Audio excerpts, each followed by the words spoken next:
14 years. Waited and waited.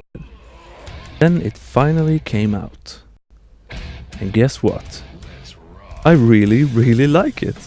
I did get a little kick in the balls though, not from the game, but from the reviewers.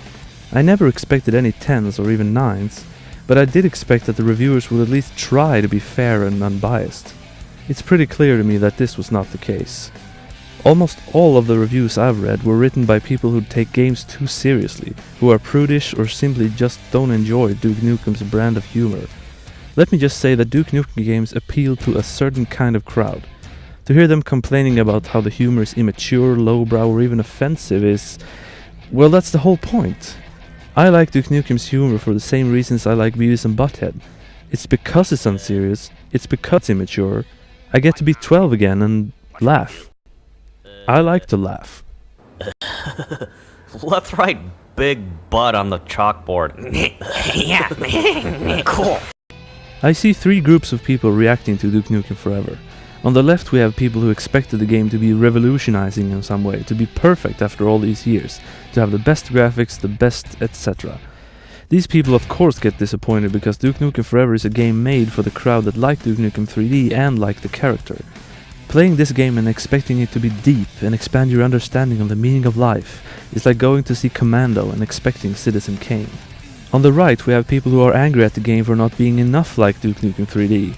They're pissed about the two weapon system, the regenerating health, and then just nitpicks like blood decals and bullet holes in enemies. In the middle we have people like me who can appreciate the game without the most technically proficient graphics, who like the character and humor, and can tolerate a few changes made to the old formula. But enough of this. I'm not here to review the reviewer's review of this game, I'm here to review it for myself. I'll start with the things I liked. First of all, I think the game is faithful to its predecessor, Duke Nukem 3D. Almost all the weapons are present. Pistol? Check.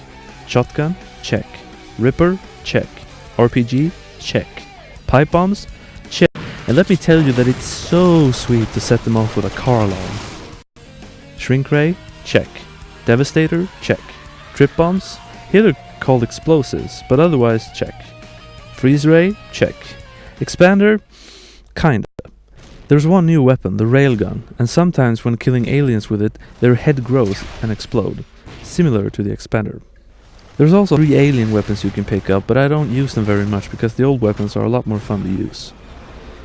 The Mighty Foot is no longer available at all times, now only as an execution move. It's very satisfying though to kick pigs' heads off, something you couldn't do in Duke 3D, so it's alright. Many of the enemies from Duke 3D are also present. The Assault Trooper and Captain, the pigs of course, the Enforcer, Battlelord and Octobrains. The enemies that didn't make the cut were Flying Pigs, Tank Pigs, these guys, Sentry Drones and the Protozoid Slimer. Heavens. The only enemy that I hated, they've removed. Awesome. The eggs are still in, but instead of Slimers they pop out Pregnators, who are like bugs with big ball sacks on their back. They jump at your face like facehuggers and shoot goo from a distance. Even when they do cover the screen, I never had any problems with them.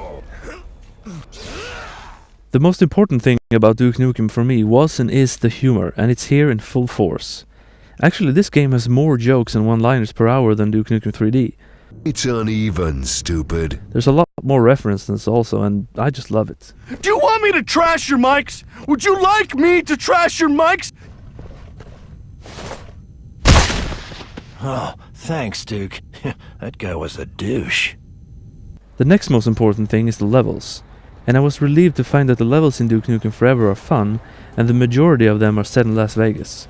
The later levels goes to the Hoover Dam, and then they start resembling levels from other FPS games that I've criticized in the past.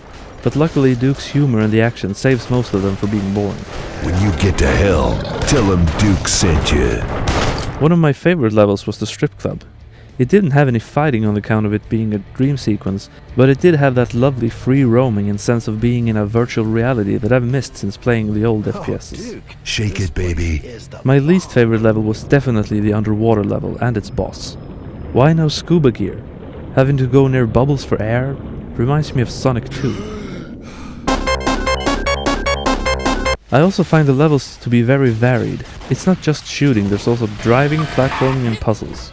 It never felt monotone to me. Speaking of action, this game has it. But the tone of it is not exactly what I expected. I was expecting Duke to hunt down the aliens, but instead it feels like Duke is being hunted by the aliens. A lot of times you're just walking around, then the music starts getting tense, and then the aliens swarm you and you have to survive until you kill them all. With only 2 weapons, ammo often ran low for me, and the enemy encounters often felt like something out of Left 4 Dead rather than Duke 3D. But I did feel that this direction was actually kind of refreshing, and it sure made the aliens feel like a bigger threat. The game has bosses, something that doesn't feel as mandatory in games anymore. And here they even have life bars, which is a nice old school kind of touch. Most of the bosses are hard too, and you can only hurt them with rockets or explosives. But thankfully most boss fights supply you with ammo crates that have an unlimited supply. Another big part of what made Duke Nukem 3D great was that you can interact with stuff. And here that interaction is also present.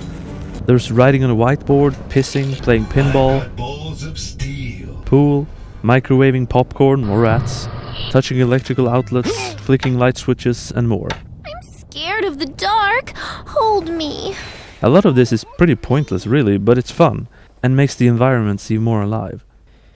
Now for what I dislike about Duke Nukem Forever. I have no really big complaints with this game, rather minor complaints, but I guess the most major of my minor complaints is the 2 weapons only system. It doesn't ruin anything, but it's just not Duke's style. It was also suffered to a degree from it. Take the shrink ray as an example. That weapon only showed up at maybe one place that I can think of, and when the ammo ran out I exchanged it and never saw it again. If all weapons were holdable, I could have saved it for another occasion. My next complaint is one that I beforehand thought would be bigger, and it's linearity. The levels in Duke Nukem 3D were bigger in scope and more open, so to speak. In Forever you walk along a path and do stuff along the way.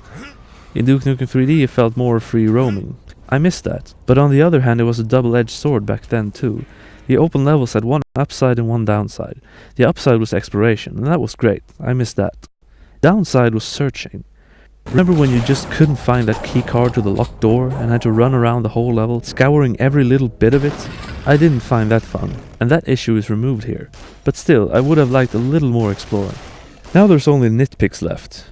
There's only one jump sound. It reminds me of Quake and it gets annoying pretty fast. The platforming in the Duke Burger level goes on just a tad too long for my taste. And turret sections do feel pretty last gen. The turret sections where you're shooting at enemies is fine, those are satisfying. But the ones where you're shooting at ships, I don't like those. Also, the final boss is too easy. But I for one support the ego system. I never really missed picking up health packs, and calling health ego fits with Duke's character. But I have to say, if they wanted to dissociate the game from Halo by calling health ego, it wasn't too clever of them to have that tip on the loading screen. Now I guess I should finally address the elephant in the room, the graphics. Both critics and many players call the graphics shit, and use it as an argument for why the game is bad.